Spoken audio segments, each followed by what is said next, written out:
Welcome to episode 24 of Lucretius Today.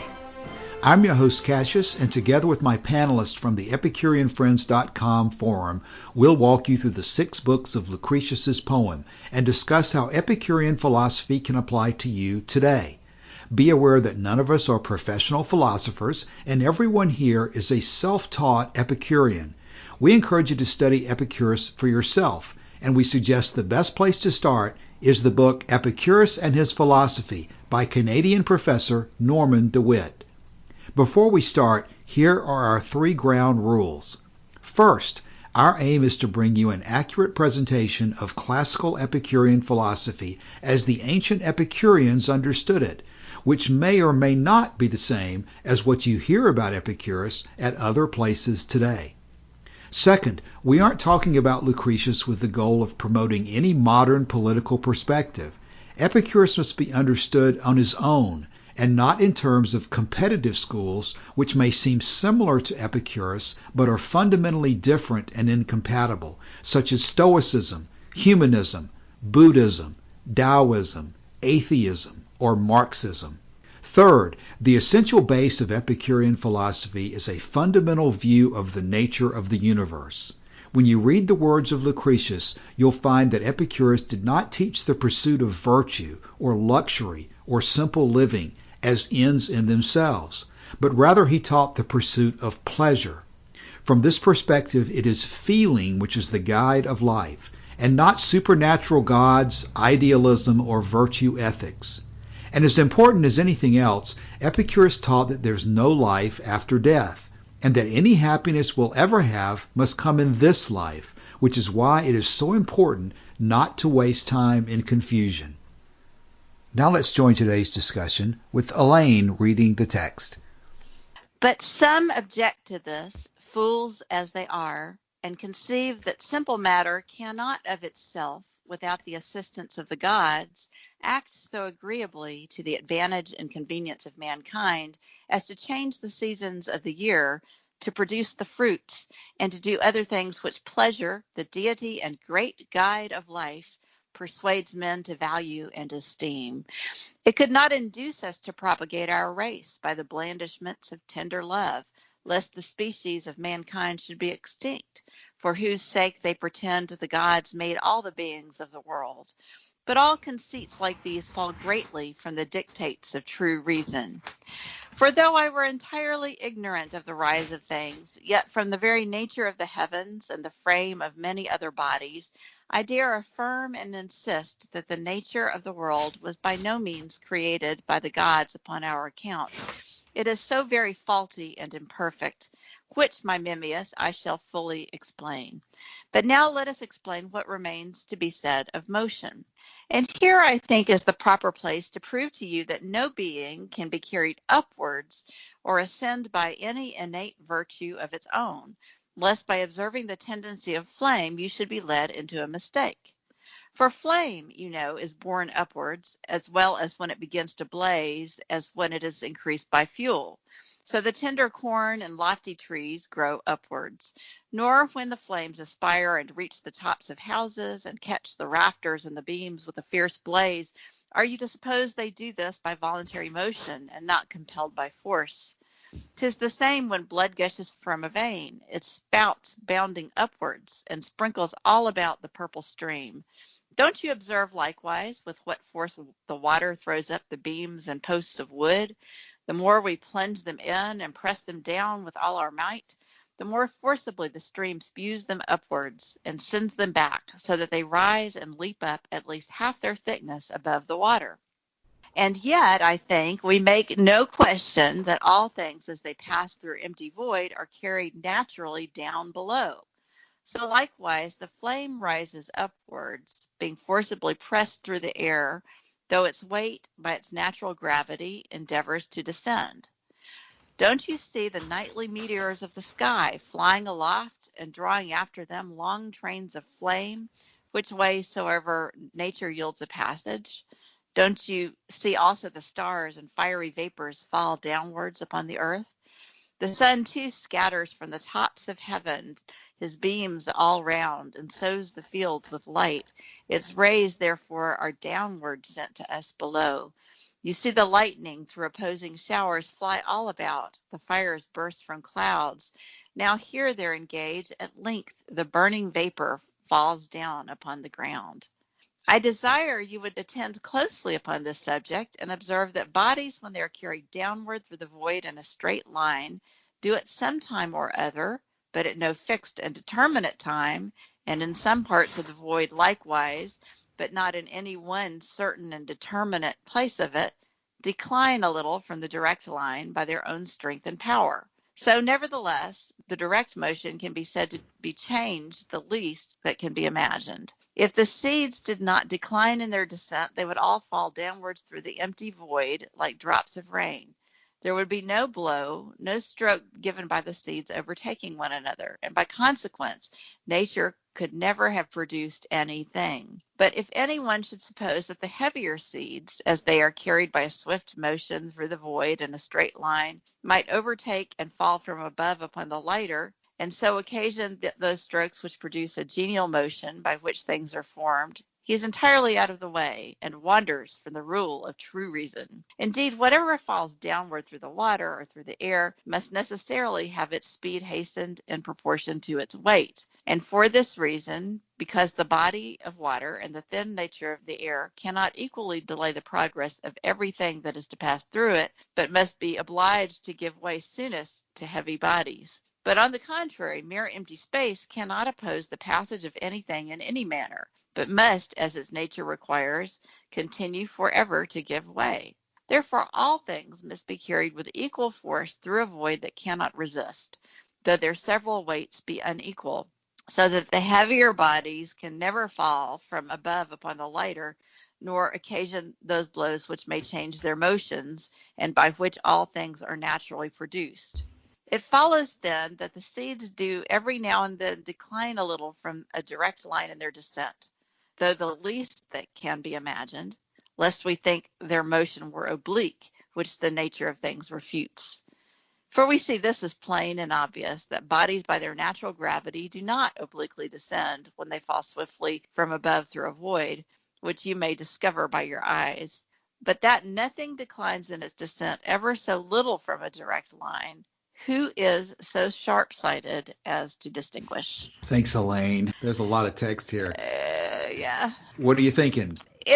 I'm interested to see what Martin says. I mean, for me, I'm having to work to see this minus even, just basic physics. So I don't even know, what does weight even mean if you don't have gravity? So before we go too far into the specific physics, let me say something that I wanted to say about this particular block of text. I think this is the beginning of the introduction to the discussion of the swerve. And there's a couple things in this block of text. This first paragraph, there is a lot in it, I think, that is more general that we need to discuss and maybe look at a few of the words in particular, because there's one phrase in that first section. In the Daniel Brown, it says, pleasure, the deity and great guide of life. That's a phrase that I think has a lot of significance to it that I tend to go back phrase. To a lot. Monroe calls that divine pleasure, the guide of life, which I think is fairly close to the Latin. And then Bailey translates that a little bit differently, kind of splits it up. He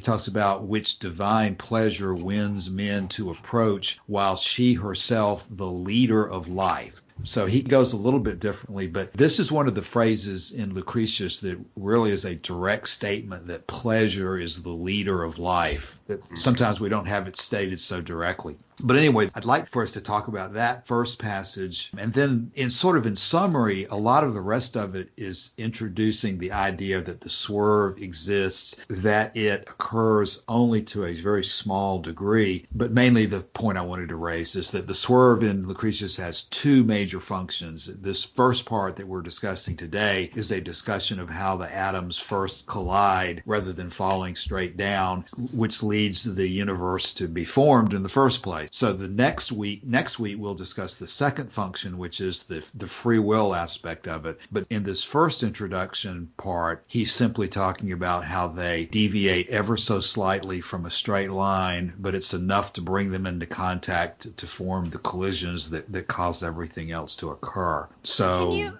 I'm sorry, Cassius, what line numbers are we on? It's not in the... According to the 1743 line numbers, it's going to be about like 170, Elaine. Okay. I think the ending of the first paragraph is also worth looking at. Which part about? The last sentence. That says that Lucretius insists that the nature of the world wasn't created by gods. Yes, that whole first paragraph is a very general summary of a lot of the positions and maybe the direction that we're going in to explain, again, the ultimate meaning of why we're talking about all this stuff. And I think his words, faulty and imperfect, are also sort of indicative of the nature of the swerve. There's so much in that first paragraph you're talking about. Elaine, did you find it in Martin Ferguson Smith? Maybe we should read Okay, well, his I was work. actually looking in Stallings, and I don't even see anything mentioned about pleasure.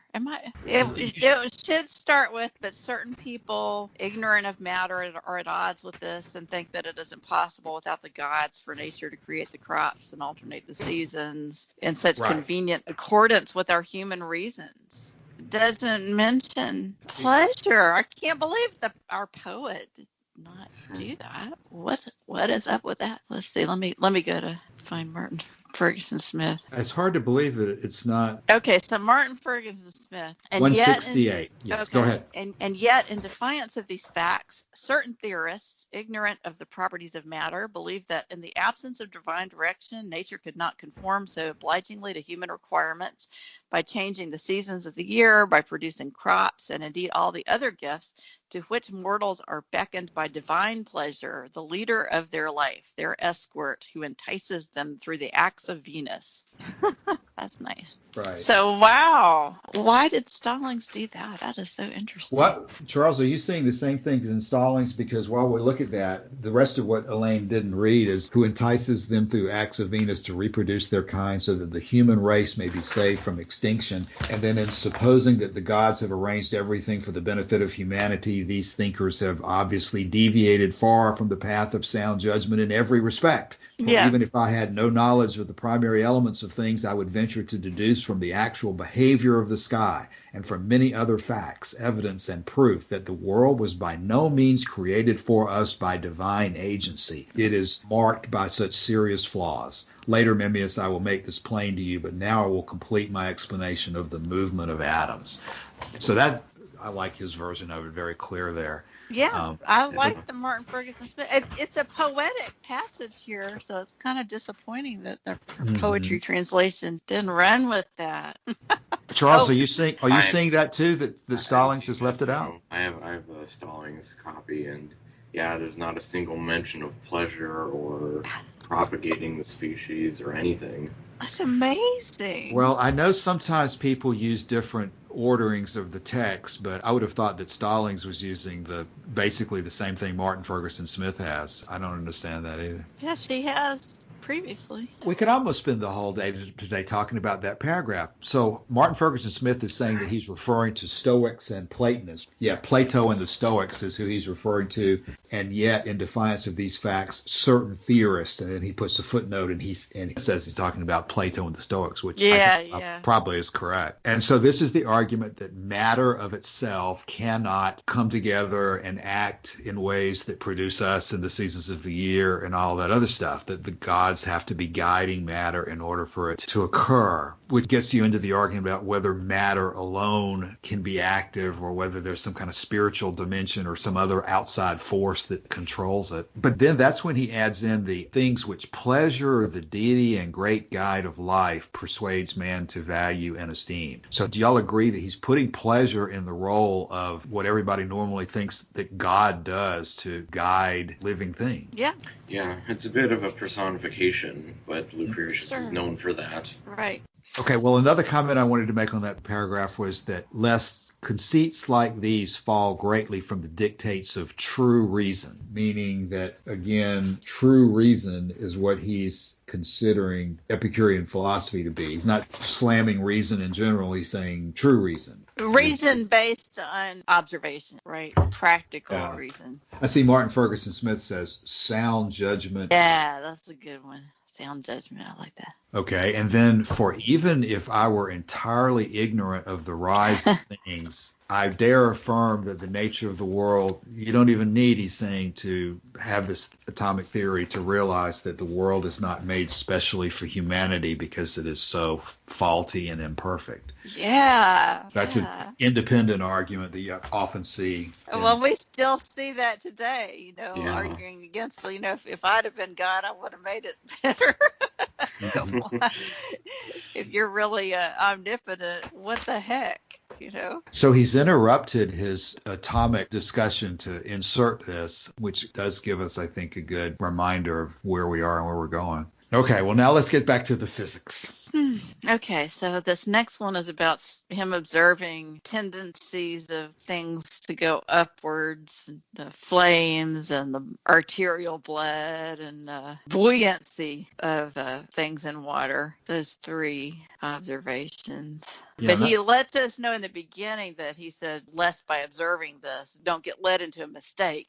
You're going to observe these, but don't draw a wrong conclusion. So this is not a standalone paragraph here. Yeah, that's a good point, Elaine. Lest by observing the tendency of flame, you should be led into a mistake. So this is a statement that you can observe something and yet be led into a mistake. While every observation has to be considered, you obviously have to test your observations against other observations, and not everything behaves like flame does. Or it's not even that not everything behaves like flame does, even flame, because in the next section he explains that its natural tendency is to descend. He's saying the flame is being forcibly pressed through the air upwards, that it's not what it looks like to you either. So in talking about lightning and the stars and so forth, he's using examples, I guess, of fire that doesn't always go upward. Right. Okay, well then the next section is where he introduces the swerve. At no fixed and determinate time, and in some parts of the void likewise, decline a little from the direct line by their own strength and power. And the direct motions can be said to be changed the least that can be imagined. Okay, so I am not understanding how you have downward motion in a universe with no center. Exactly. So this is one of the things which are inconsistent in Epicurus physics. So this is also in the letter of Herodotus wrongly explained.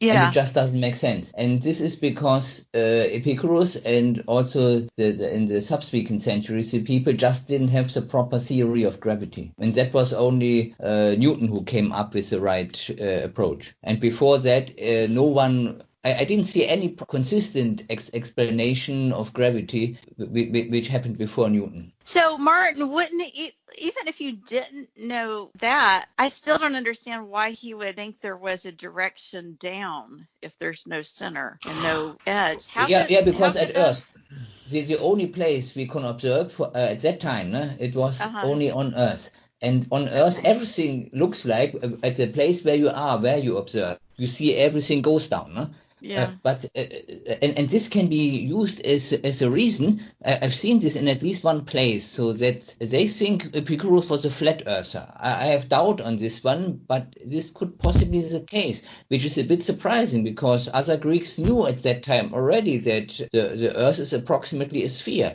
So that means from those other Greeks would have been aware that there is no up and down because of the spherical shape of the Earth. Martin, it's been my understanding they knew that the Earth was a sphere, maybe to some extent based on the eclipses of the moon or whatever, when you see the shadow of the Earth. But even though the Earth might be a sphere, that doesn't mean you could stand on the other side of it without falling off. That if everything is falling downward through the universe, if you want to use the word down or in the same direction, it wouldn't be like the other side was flat, but you could still fall off the other side.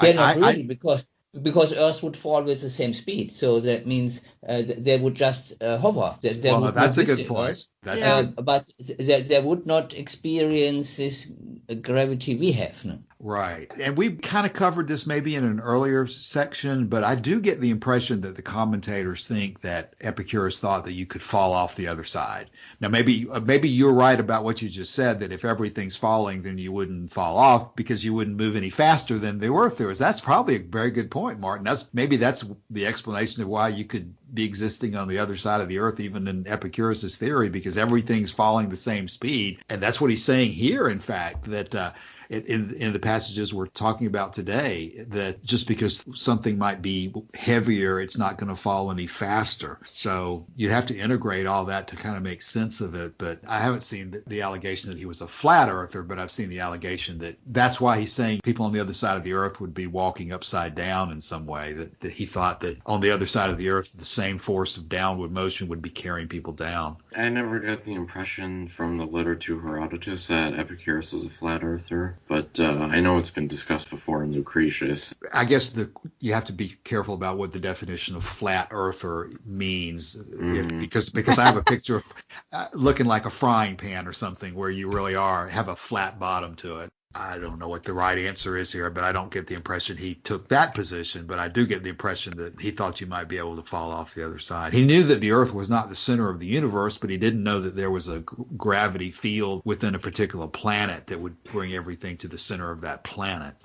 I'm not sure we were going to focus on this, but in reading recently this article by David Sedley called Epicurus's Refutation of Determinism, there's some material in there that would be relevant to somebody who really wanted to read into this, because Sedley, who is, I think, a well-respected expert, takes the position that what we're seeing here in the Swerve is something he alleges, his theory is that Epicurus developed this later in his theorizing, and that to some extent it's grafted back in, because Sedley alleges that there was never really any need for Epicurus to come up with the Swerve in order to get the universe started, that basically all you really needed was a couple of atoms at one particular time. And we talked about this last week a little bit, Martin, whether you would, once you got everything bouncing around, would the bouncing continue indefinitely and be enough to cause the formation of the universe? And maybe the question is, how often do the atoms really need to swerve in order to cause things to happen and them to come together and bounce apart and so forth? But Sedley's conclusion is that Epicurus was more interested in the Swerve because of the free will argument, to break free of the billiard ball view of determinism. And so I don't know whether that's true or not, but somebody wanting to read into all of this, Sedley's article was very interesting on that particular point. Oh, but Cassius, I think you got it the other way around. So I just read the article, and my impression was the other way around. So what's that? Epicurus used the Swerve for the cosmogony, and only later it was then also interpreted that it helps with determinism. Because Sedley states that Epicurus thought of something what we call now these emergent properties, and they, even though they somewhat depend on the arrangement and movements of elementary particles, they are something a higher level quality, which is not directly visible in these elementary particles. Martin, if you've read that article, I feel confident you were more precise in reading it than I did, because I intended to read it several times and I've only been able to skim through it once so far. But you got the idea that he thought that some part of the Swerve was developed later in Epicurus's reasoning, or? No. Epicurus developed the Swerve to explain cosmogenesis. Because the problem is that Epicurus has no proper idea about interaction. And this keeps him stopped, so to say, at Newton's first law. And he cannot move any further. And then there will be no arrangement of particles. And then he came up with the Swerve. So from my perspective, he came to the Swerve for all the wrong reason, because the Swerve is not necessary for cosmogony, but I still feel it's much more important to defeat determinism, because I found this reasoning with emergent properties not convincing. But there I may have a deeper problem with the physics understanding, because I have the same problem with statistical properties in thermodynamics, where I basically see physics professors claiming the same thing. But the formula clearly shows so that we just sum up all the elementary particles, and then we come to a thing like temperature. No? So that means these emergent properties are directly linked to these elementary particles and their movement. So it tells me then that this does not defeat determinism. Elaine, be sure to jump in if you want to say something, but I have one more thing to add on, Martin, on what you just said. Related to what you just said, did you pick up in the Sedley article, he thought it was very significant that this passage we're talking about today included what I've got here is the last sentence, but that nothing declines in its descent ever so little from a direct line. Who is so sharp-sighted as to distinguish? Do you remember Sedley talking about it? Did you have any comment on that? Epicurus seems to be wanting to, I don't know whether it's emphasize is the right word, but that Epicurus is pointing out here that yes, the swerve is existing, but we do not have the capacity to see it swerve. Mm-hmm. Did you? And in fact, Sedley referred to some Middle Ages or Newtonian type of a person who made the same point. Do you remember that part of the article? You know what I'm talking about there? Okay. I don't remember this one, no. I just need to read this 4 or 5 times. That last line kind of surprised me too. I mean, there's a lot in this. I think what's catching me up is that Epicurus got so many things startlingly right that it throws me off when I see things that, of course, he just didn't know yet. So that's fine. That's fine. There's a lot we don't know yet, but it makes it a little bit difficult. It doesn't go with my view of him. So this last line, but that nothing declines in its descent ever so little from a direct line, who is so sharp-sighted as to distinguish. You know, this is a contrast with some of the prior sections that we've read, and I wish I knew exactly where, but in the first book, where he distinguished between behavior of the seeds, the elementary particles, and the visible aggregates. Elaine? And he's not doing that here. He's acting like a leaf falling down from the tree is supposed to be showing the swerve. That surprises me.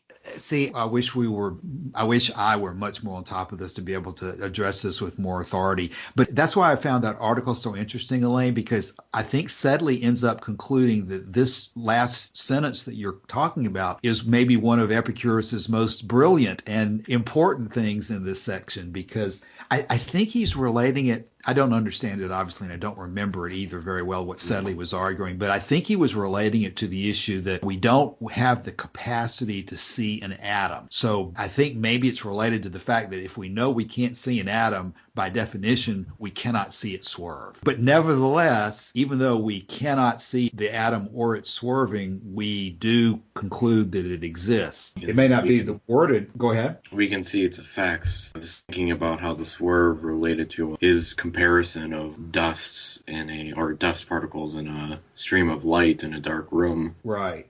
Yeah.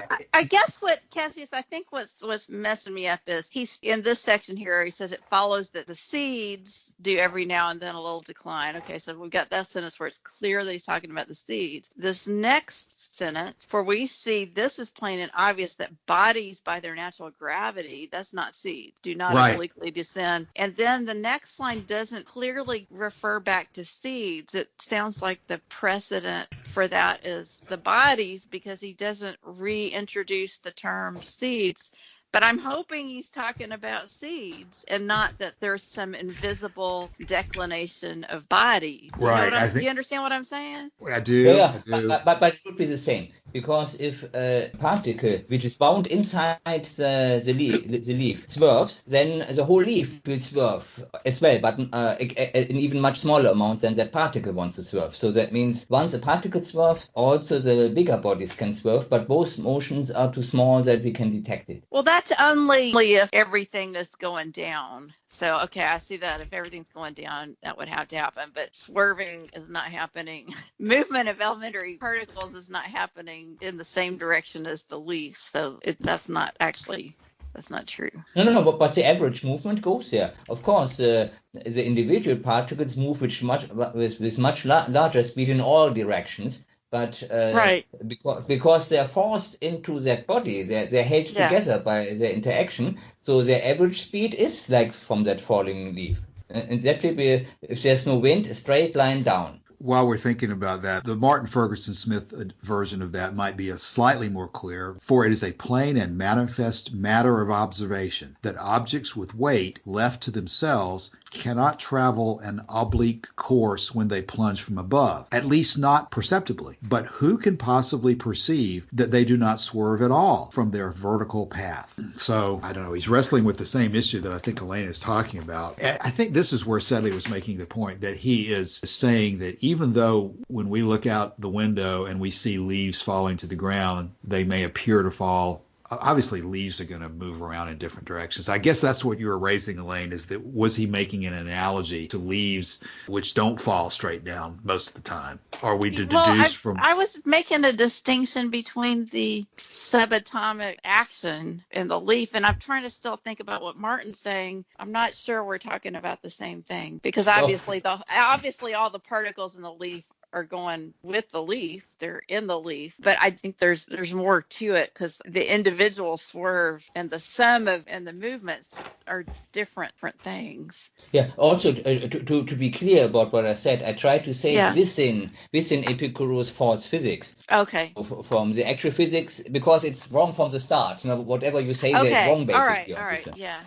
But still, of course, to come back again, he doesn't know the difference between mass and weight yet, because we're missing gravity. So there's he mentions gravity. So yeah. So he may rather not the other way around. He does not, how to say, inertia. He does not really understand this inertia concept here in mass. Right. But another one to this last question. So this is basically the empiricist standpoint, which can be used to introduce indeterminacy already in classical physics, because we have some measurement uncertainty. So that means even classical physics has already an uncertainty principle. It's just that it doesn't show up as an uncertainty relation, because no principal limit which we cannot below in our sensitivity could be given before quantum mechanics. So that means what he presents here is this reasoning to assign uncertainty already to classical mechanics from an empiricist viewpoint. Martin, I think that's an important point.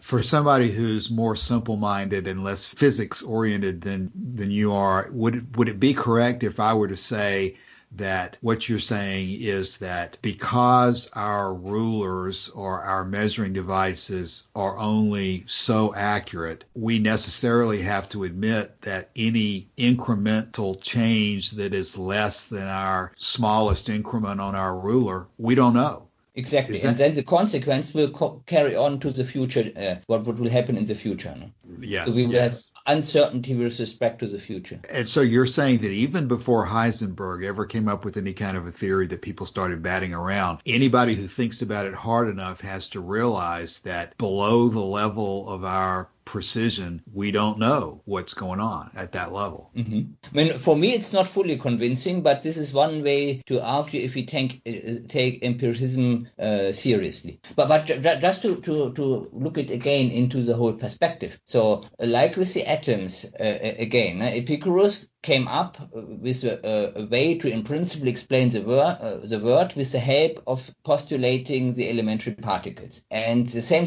thing now from his false theory he had, then he could save the thing by introducing the swerve. And but we cannot detect the swerve at that time, so he could not directly observe it, but because things add up the way we see them, then he postulates this can be explained by introducing the swerve. Martin, what do you think about, I've seen many people make comments about this part of the text that we're reading, and they focus in on the words about how the swerve is and yet not more than the least possible. The fact that Epicurus is seemingly emphatic that we deduce that the swerve exists, but that its measurement is extremely small. The deviation in the swerve is extremely small. What do you have any comment about that aspect of it? Yeah, I mean, of course, you do not want to make it unnecessarily big. So, I mean, it's like basically the whole philosophy. We try to minimize what we need to believe, and we rely on that what we know. So that means that basically that philosophy is based on knowledge, and for this one, we need only a minimized set of beliefs. And this is then an analogy here, so that in order to explain the way things are and at a macroscopic scale, so we do not detect the swerve, but in order for things coming together, we need something based on the false physics. So that means the swerve is somehow there. No? And simply because we cannot directly detect it, then it's safer to assume it's just the smallest portion. Yeah. Yeah, Elaine, do you have any thought about that part of it? I think what Martin is saying makes sense. Okay. All right. Well, related to that, another article that I really refer to frequently on the topic of the swerve is an article by A.A. Long called Chance and Natural Law in Epicureanism. And I raise that because it always seems significant to me. His argument in that article is that the swerve is potentially something that would totally disrupt the rest of the philosophy if it made things so unpredictable that the universe was chaotic, that it changed so quickly and so impulsively and so unpredictably that we could not even, it wouldn't make any sense whether we looked and saw whether there's a canyon or not, because the canyon might not be there the next moment. And so his argument there was that if the swerve were that profound in effect, then Cicero and the other classical opponents of Epicurus would have said that your swerve destroys your whole argument about how the atoms are the force of regularity in the universe. But they did not make that argument. A. Long says that it's not recorded in Cicero or any of the other opponents that they went so far as to say that the swerve turns everything upside down. They thought Cicero argued that the swerve made no sense, that it doesn't answer anything, because you still have to then answer from Cicero's point of view, where does the swerve come from? But they did not seem to argue that Epicurus was creating a force of indeterminacy so strong that the universe would become chaotic. There are several points here that are very difficult to expand on for somebody who's not an absolute expert, and I certainly don't claim to be an expert on all this. But for somebody who wants to read into it, there's a lot of material that's very interesting. Yeah, another remark here. So this explanation on the swerve he gives also then tells how it's different from the uncertainty in quantum mechanics. So there's a strong analogy, but not more, because formally the Epicurus swerve is gone. So in his concept, that swerve happens for an isolated particle moving through the void, without knowing of anything else, just swerves. And this doesn't happen. What we see to happen with a quantum mechanical uncertainty is always the result of an interaction. But because Epicurus just thought in the terms of hard bodies, he just didn't grasp this concept of fields and interactions, what we have, which can all explain this agglomeration of parts without that we really need the swerve. And correspondingly, there are still interpretations out of quantum mechanics which do not interpret this uncertainty principle in a way that it defeats determinism. I don't agree with those, so I see that. I'm rather more convinced by Heisenberg's reasoning, so that this uncertainty is there and principally there from quantum mechanics. But this reasoning is not necessary. It's an interpretation of the physics. It's not what's in the physics itself necessarily. Yeah, I mean, on the sections where there are just areas where he had either mistakes or just insufficient information, the best thing we can do is get back to the conclusions that are currently supported by physics that are also the philosophy still consistent with. Yes. Mm-hmm. Yeah. There's so much in here that's interesting. To me personally, I just want to repeat that, Martin, what you raised, I think you were commenting to some extent on Sedley's article, but it's kind of a new concept to me that I haven't thought about a lot in the past, that you really do have an uncertainty aspect embedded in the classical physics as well, when you simply realize that the limit of your precision is the precision of your instrument at a particular time. You have to always keep in the back of your mind that to make a statement about what is going on that is more precise than your instruments allow is a very uncertain thing. Mm-hmm. You don't really have to even think about whether something is swerving at a fixed time or a fixed place, or what Heisenberg was talking about, to realize that your ruler only has so many increments on it, and below that space you're not able to pontificate. And Heisenberg saw this the same way. So he explicitly wrote, so we don't have the uncertainty only in quantum mechanics. It existed in this way we just discussed also already in classical physics. That's not something I was familiar with. That's very interesting. Well, I will try to reread the Sedley article between now and next week, because next week is going to be the discussion of the swerve and how it affects animals, living things, and the free will argument. But it's all embedded together. We'll take that up next week. Should we start talking about closing comments for today? I need to read more on physics. Yeah, and I read these things, but I admit that because it's not part of my work or something, I just don't think about it a lot. It's not part of my everyday thinking. I just think it's interesting, but I guess for our listeners that maybe are getting a little bit of eyes glazing over at this part of it, I don't think it's necessary to think about all this stuff constantly, but it's probably worth your time to at least think through it once. And so maybe you can convince yourself if there's any unconvinced part of your brain that things are happening naturally, that reality, the future is indeterminate, those things that you maybe just have to do it once, and then you can probably forget about all the mechanics if you've completely convinced yourself.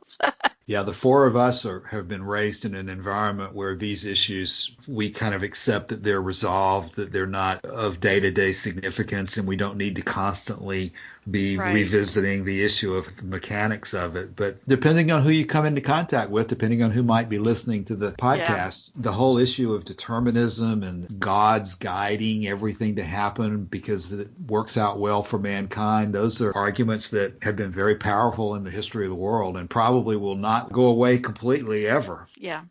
So comment from me for a closing comment. Yes. So this section exemplarily shows that even though Epicurus got some basics of his physics wrong, he still managed to make it into a consistent physics supporting his philosophy and with features which have strong analogies to modern physics as we know it now. So this is the one which I think it's really stupendous.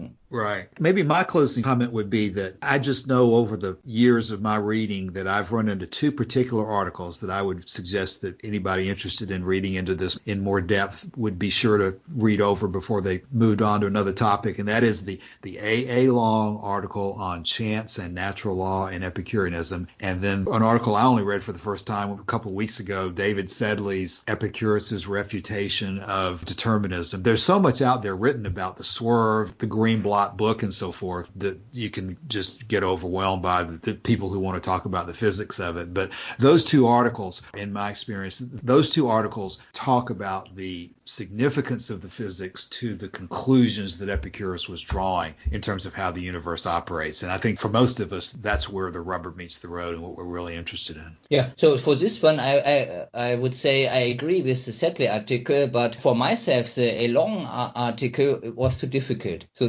that one was really tough to get through even. So that one, most people will then probably also not really get through with it. That's why it is so valuable for us to have a panel of people talking, because Martin, my experience was almost, I wouldn't say my experience was the opposite, but I haven't read the Long article recently. And again, it sounds like maybe you have, but I remember reading the Long article and remembering points like the one I raised earlier, that Cicero did not make a certain argument. And so therefore I found the Long article maybe easier for me than the Sedley article. Mm-hmm. But both of those guys, there's so many of these commentators out there who I think very widely in terms of how sympathetic they are to Epicurus and how much effort they put into reconciling Epicurus to make sense. And Sedley and Long, at least in these articles, to my observation, both make a really good effort to put Epicurus's views in perspective and make it all make sense. And I trust their conclusions much more than I trust some of the commentators who I read. But this is such a deep subject that